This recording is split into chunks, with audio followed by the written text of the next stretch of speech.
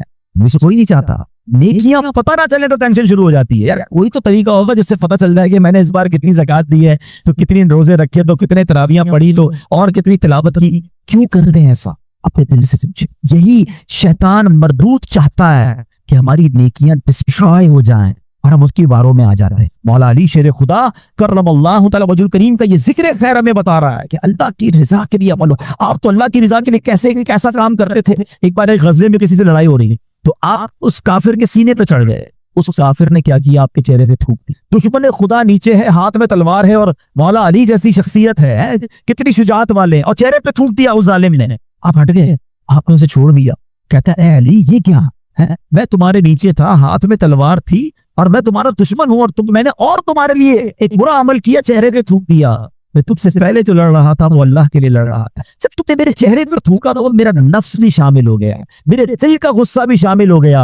اب اگر میں تجھے قتل کرتا تو شاید وہ اللہ کے لیے نہ ہوتا. یہ اخلاص دیکھ کر وہ غیر مسلم کلمہ پڑھ کر مسلمان ہو گیا کہ یہ اسلام اور یہ مسلمان جو ہر عمل اللہ کے لیے کرتے ہیں. مگر ہم شاید اب ایسے ہو گئے کہ شاید کوئی عمل اللہ کے لیے نہیں کرے. ہر کام میں دنیا کا مفاد ہے، دنیا کی واہ واہ. میں ایک سوال چھوڑ کر اپنا بیان اب ختم کر رہا ہوں کہ ایک سوال اپنے آپ سے ضرور کیجئے کہ میرے پاس، آپ کے پاس ایسی کتنی نیکیاں ہیں جو فقط میں جانوں اور میرا رب جانے. یہ سوال ضرور کیجئے. شاید پھر شرم آنے لگے گی کہ یار جو نیکیاں میں نے اکیلے میں بھی کی تھی نا، کسی کو نہیں پتا تھا، وہ بھی کوئی نہ کوئی بہانہ کر کے، کوئی نہ کوئی راستہ ڈھونڈ کے میں نے بتایا ضرور کسی سے. نہ کرے. اللہ کریم تربت مولا علی پر کروڑوں رحمتوں کی بارش نازل فرمائے اور ان کے صدقے ہماری مغفرت فرمائے. جہاں میں نے چیریٹی کی بات کی، اللہ کی راہ میں خرچ کرنے کی بات کی، سب سے پہلے اپنے حقدار غریب رشتہ داروں کو آپ دیکھنا ہے، اور اس کے بعد عاشقان رسول کی ایک عظیم و شان مدنی تحریک دعوت اسلامی. یہ تحفہ بھی تو دعوت اسلامی نے دیا ہے نا. اس علاقے میں ہمارا ارمان تھا کہ مسجد بنے، اور ایسا ہی کام دعوت اسلامی ساری دنیا میں کر رہی ہے. الحمدللہ سال کی 600 سے زیادہ مسجدیں بنانے والی، 5200 سے زیادہ مدرسے چلانے والی، 2.25 لاکھ بچوں کو بغیر فیس کے قرآن پاک اور درس نظامی کروانے والی، 92,000 سے زیادہ حافظ قرآن بنا دینے والی، ہزاروں اسلامی بھائیوں اور اسلامی بہنوں کو عالم اور عالمہ کورس کمپلیٹ کروا دینے والی، 39,000 سے زیادہ تھیلیسیمیا کے مریضوں کو بلڈ مہیا کرنے والی، پورے پاکستان کی سڑکوں پر پلانٹس لگا کر، پودے لگا کر اس کو درخت بنانے والی، اور ہمارے لاکھوں مسلمانوں تک راشن اور کیش پہنچانے والی، مدنی چینل چلا کر ہمارے گھر میں پہنچ کر سنتیں اور علم دین پہنچانے والی، اور کڈز مدنی چینل کے ذریعے ہمارے بچے خود کو سنتوں کی طرف لانے والی آرگنائزیشن ہماری دعوت اسلامی ہے۔ تو کیوں نہ اتنے بڑے اس کاروان کا ہم بھی حصہ بنے، تو اپنے صدقات، اپنی زکات، اپنے فطرے کے اندر بھی اپنی دعوت اسلامی کو ضرور یاد رکھیں۔ فطرہ بھی آپ نے سب نے دینا ہے اور بہترین دینا، یہ یاد کر لیجیے۔ جس کو اللہ نے